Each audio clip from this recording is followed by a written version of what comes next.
Halo Sobat Rupiah, apa kabar nih? Semoga sehat selalu ya. Ini merupakan pertemuan perdana kita dalam acara BIPODS, Bank Indonesia Podcast, persembahan Perpustakaan Bank Indonesia Provinsi Kalimantan Selatan.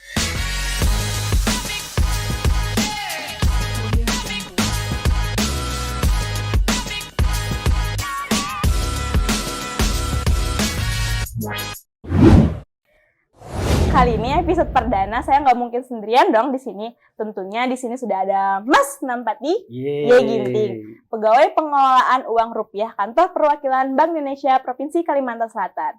Halo Mas Ginting, apa kabar nih? Halo Mbak Lili. Aku Mbak apa tuh apalah manggilnya? Kak Lili Kakak boleh, aja ya, oke Mbak Lili deh, boleh, iya. Lili juga boleh Mas. Iya. Boleh saya hello dulu Mas kepada Sobat Rupiah Halo yang ada Sobat di rumah. Rupiah semua, perkenalkan aku Ginting, pegawai Bank Indonesia Provinsi Kalimantan Selatan, khususnya bekerja di unit pengelolaan uang rupiah. Gitu aja ya perkenalannya ya. Oke, berarti saya manggilnya Mas Ginting atau Kakak Ginting nih? Abang Ginting aja deh. Oke, Iya. sekarang kita manggilnya Abang Ginting. Iya. Baik, Abang Ginting, kita sekarang akan berbincang-bincang mengenai apa sih cinta, bangga, dan paham rupiah itu. Mungkin Sobat Rupiah pasti pernah dengar sih dengan singkatan CBP. Apa sih itu, Mas? Sorry, Abang ya? Iya, Abang. Benar banget ya. Sebenarnya pertama saya mau kasih ini dulu deh, kebanggaan tersendiri nih karena udah diundang di episode perdananya BIPOD ya tadi ya, BIPOD ya. Itu keren banget. Tema pertamanya cinta bangga paham rupiah lagi. Tadi seperti yang Lili bilang, ada CBP tadi ya, cinta bangga paham rupiah. Ini adalah edukasi dari Bank Indonesia, khususnya di unit pengelolaan uang rupiah. Karena kita tahu sendiri kan, kalau dulu kita punya yang namanya 3D. Tahu kan 3D apa? Tahu, dilihat, diraba, dan diterawang. Tapi pakai lagu dong 3D. Saya nggak tahu nih Mas. Dilihat, coba. Gimana? Dilihat, diraba. Oh iya ya. Dilihat, diraba, diterawang. Benar kan? Iya, benar. Nah itu. Tapi kalau fokus 3D itu kan cuma di fisiknya aja. Iya. Nah kalau sekarang kita perluas lagi edukasinya menjadi cinta bangga paham rupiah. Jadi uang kita pandang bukan hanya secara fisik, tapi juga bagaimana fungsinya dalam sistem alat pembayaran kita. Kok ada cinta-cintaan sih? Apa sih cinta, bangga, dan paham rupiah itu? Benar banget deh. Jadi kalau yang namanya cinta, nah Lili ini sendiri, ini kalau misalnya cinta dengan seseorang, itu bukan hanya pacar ya. Misalnya ini cinta dengan orang tua, dengan saudara, ataupun dengan calon suami. Ada nggak calon suami? Boleh dicarikan aja. Nanti banyak kok di pengelola uang rupiah. Nanti kita kasir ya. Oke. Nah jadi cinta itu pasti kan kita harus mengenali dulu nih. Nah, jadi kalau kita mau cinta dengan rupiah, kita harus bisa mengenali dulu nih filosofi yang ada di dalam uang tersebut. Nanti kalau sudah kita kenal, akan tumbuh rasa untuk menjaganya. Menjaganya itu seperti apa? Ya seperti kita menjaga juga dengan orang yang kita cintai. Jangan pernah kita sakiti, begitu juga dengan rupiah. Jangan pernah kita remas, jangan kita lipat. Pokoknya semua perlakuan uang itu harus tidak membuat dia rusak gitu. Itulah salah satu dari perwujudan cinta rupiah. Nah, kalau bangga rupiah itu identik dengan kita sebagai rakyat Indonesia itu memandang rupiah itu adalah sebagai simbol kedaulatan bangsa. Kenapa saya bilang simbol kedaulatan bangsa? Karena memang rupiah ini kalau yang namanya negara ya, negara itu dinamakan dia berdaulat, itu dia pasti memiliki salah satunya adalah mata uang. Makanya tadi dikatakan simbol kedaulatan. Terus nanti juga bangga rupiah itu ada yang namanya sebagai alat pemersatu bangsa. Coba Lili datang ke Sumatera, pakai apa uangnya? Rupiah. Nah kan rupiah kan. Kalau Lili ke mana? Ke Papua misalnya, pakai apa di sana? Lili nggak pernah ke Papua Mas. Oh gitu. Nanti jalan-jalan. Aja. Iya kemana? Ke Barabai? Oh pernah. Pernah. Pakai apa? Pakai rupiah beli. Apa Barabai pakai apa? Pakai uang rupiah. Itu. Jadi dimanapun kita berada, yang penting di wilayah Indonesia harusnya kita memakai uang rupiah. Itulah ya tadi makna dari alat pembayaran atau sebagai pemersatu bangsa itu tadi rupiahnya. Terus yang berikutnya tadi ada lagi paham rupiah. Nah, paham rupiah ini identik dengan bagaimana kita memahami bahwa rupiah itu bukan hanya sebagai alat pembayaran, tapi juga di situ kita bisa berhemat dengan rupiah, terus juga kita bagaimana bijak dalam berbelanja, dan juga tentunya kita bisa bertransaksi bukan hanya dengan non tunai. Nanti mungkin ada nih kris, terus juga nanti ada lagi pakai electronic money. Nah, itu juga salah satu wujud dari kalau kita sudah paham dengan rupiah. Gitu, Li. Oke. Kalau yang kan dulu ada nih Mas tagline-nya, dilihat, diraba, dan diterawang. Itu bukan dari cinta bangga paham rupiah atau gimana Mas? Oh ya, benar. Jadi itu salah satu. Nah, kalau dulu kan memang tadi saya bilang di awal, mungkin sebelum kita syuting ya tadi saya bilang bahwa rupiah ini bukan hanya dipandang sebagai uang tunai atau uang rupiah sendiri, tapi dengan cinta bangga paham rupiah kita akan melebar lagi, tapi tidak melupakan apa tadi yang dengan 3D tadi. Oh ya, dilihat, diraba, diterawang tadi. Jadi itu masuknya dalam cinta rupiah tuh. Oh itu. Iya, jadi cinta rupiah kan ada 3 nih, dengan mengenali, merawat, dan menjaga. Nah, kalau 3D ini masuknya di menjaga, artinya menjaga diri kita. Kalau memang kita menggunakan rupiah, kita harus bisa mengenali keasliannya. Jangan sampai kita nanti ketemu uang palsu. Kenalinya tadi dengan apa? Dengan 3D tadi. Jadi nanti kita dorong nih masyarakat di sini untuk bisa mengetahui bukan hanya ciri-ciri keaslian tadi dengan 3D, tapi juga dengan cara memperlakukannya itu yang baik lah gitu terhadap rupiah. Oke, Mas Ginting. Tadi kan udah ada cinta, bangga, dan paham rupiah. Dan cinta rupiah itu kan ada mengenali, menjaga, dan merawat. Iya, tadi kan Mas Ginting udah kasih info nih, menjaga itu dengan cara 3D tadi dilihat, diraba, diterawang. Kalau merawat itu gimana sih maksudnya Mas? Iya, tadi kan kalau kita menjaga, tadi kan menjaga dengan 3D tadi. Nah, kalau merawat rupiah itu ya tadi dengan 5 jangan. Jangan dilipat, dicoret, distaples, diremas, dan dibasahi. Nah, itu ya ada 5 tadi, 5 jangan.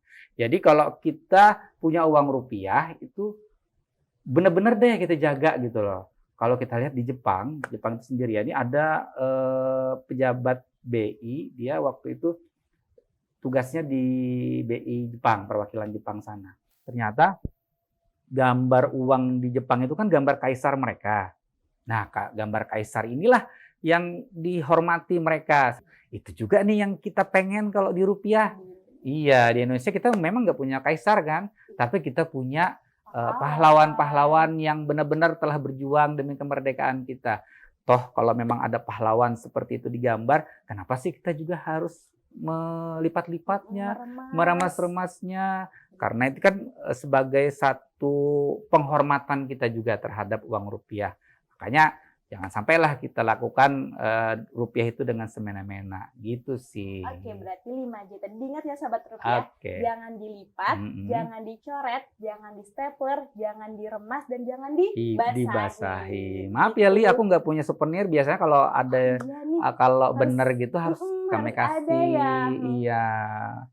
Oke, tadi kan kita udah bahas merawat, menjaga. Berarti terakhir nih, kita akan membahas mengenali rupiah. Iya, tadi kan cinta rupiah itu kan ada 3 tuh. Ini mungkin episode 1 cinta rupiah dulu ya, kita bahas mendalam ya. Nanti kalau misalnya diundang lagi, saya mudah-mudahan kita akan kita bahas. Lagi. Nah, itu dia. Nanti kita akan bahas lagi bangga rupiah lebih mendalam, paham rupiahnya lebih mendalam lagi. Nah, cinta tadi kita sudah menjaga, kita sudah merawat, sekarang mengenali. Ini nih, aku tuh paling seneng kalau udah ngebahas kalau tentang mengenali rupiah. Karena ini pengalamanku nih, baru-baru tadi juga ketemu sama cucunya pahlawan dari pecahan uang 2.000 rupiah itu Bapak M.H. Tamrin. Nah, beliau itu kalau menceritakan kakek beliau ya, semangat banget. Itu aku juga rasa tergugah gitu loh ngelihatnya. Jadi beliau cerita bahwa bagaimana sih perjuangan dari M.H. Tamrin ini. Yang menariknya itu dia ini kan seorang yang kaya raya nih. Ibaratnya paling kaya lah dulu. Cuma dia kayanya itu kerjanya itu di pemerintahan Belanda gitu loh.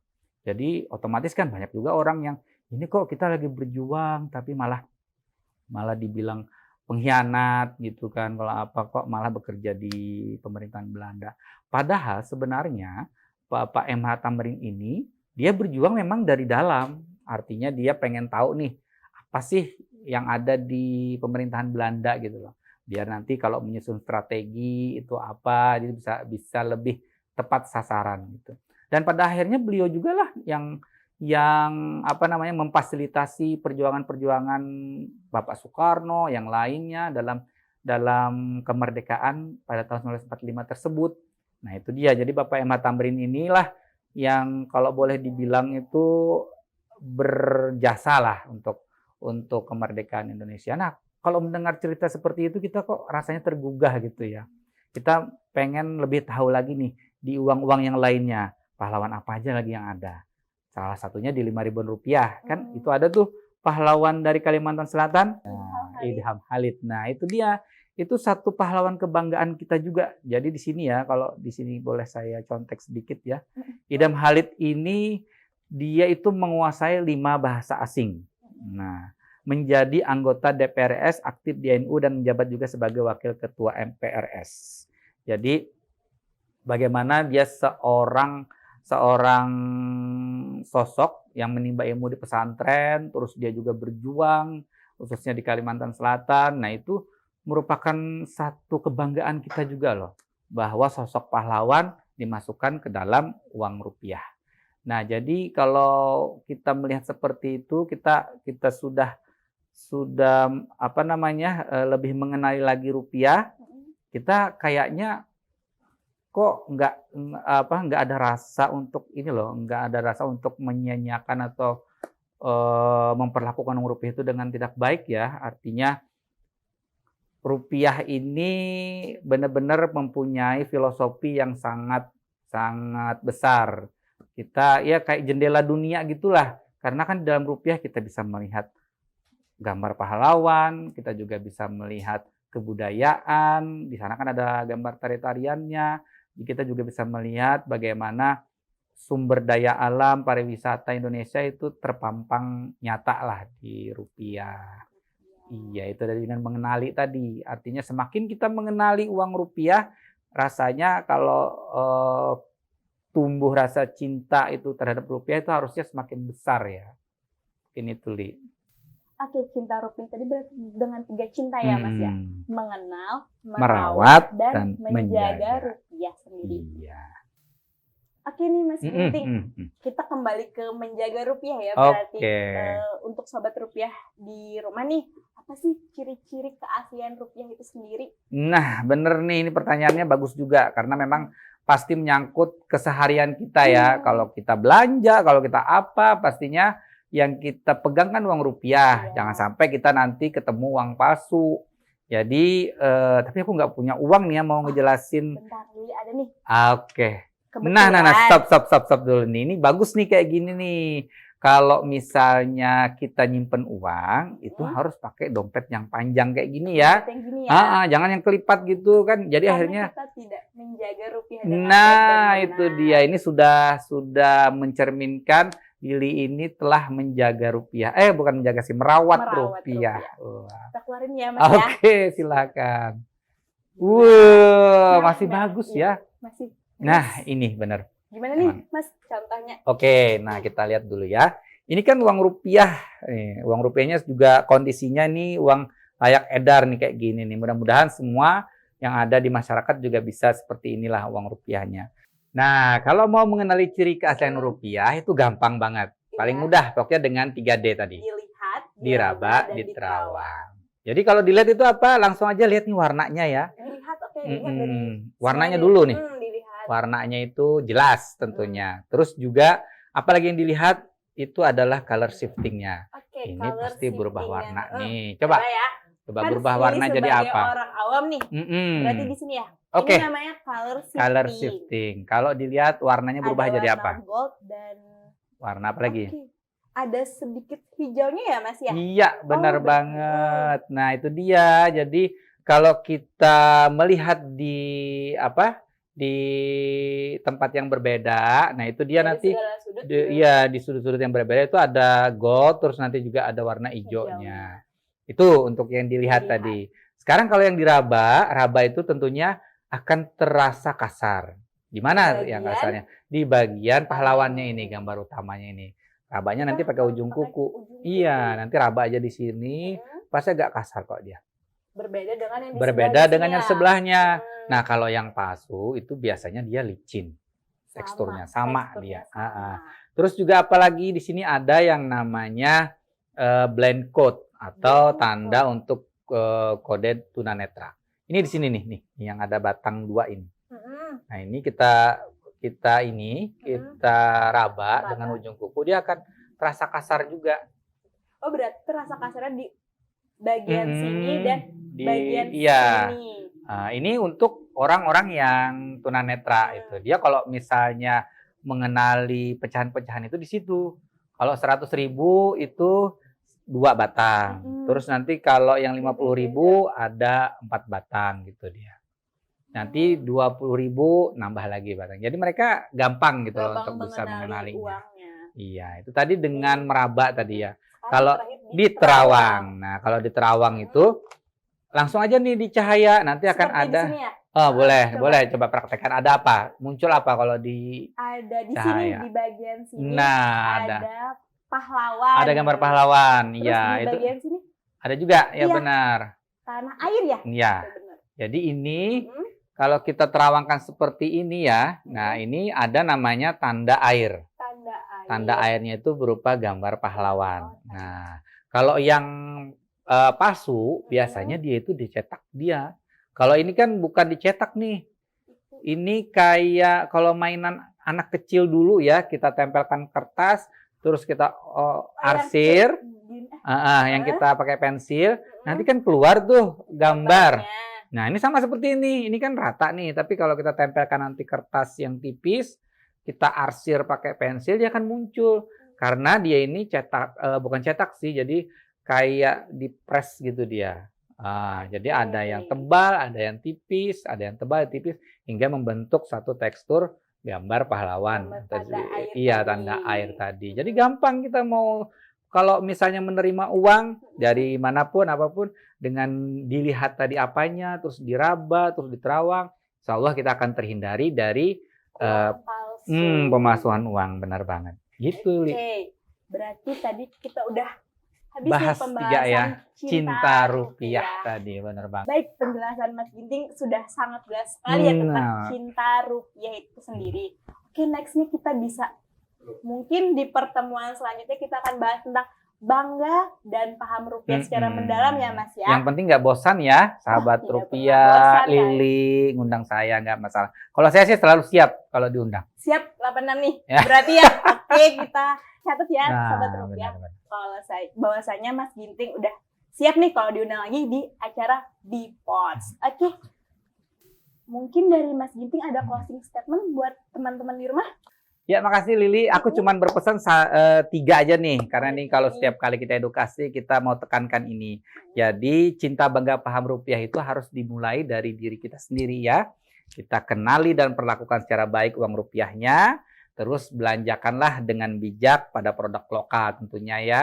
Bisa berhemat dan juga bertransaksi. Dan yang terakhir, gunakan rupiah itu dalam setiap transaksi. Biar lebih mendalam lagi deh ingatannya. Jadi gini, cinta sarangnya. Iya, bangga, paham rupiah. Apa nih artinya? Artinya nih menyebar ke seluruh Indonesia gitu. Iya, benar. Kalau gitu kita ajarin sahabat rupiah yang ada di rumah nih, Mas. Oke, sama-sama kita ya. Cinta, bangga, paham rupiah.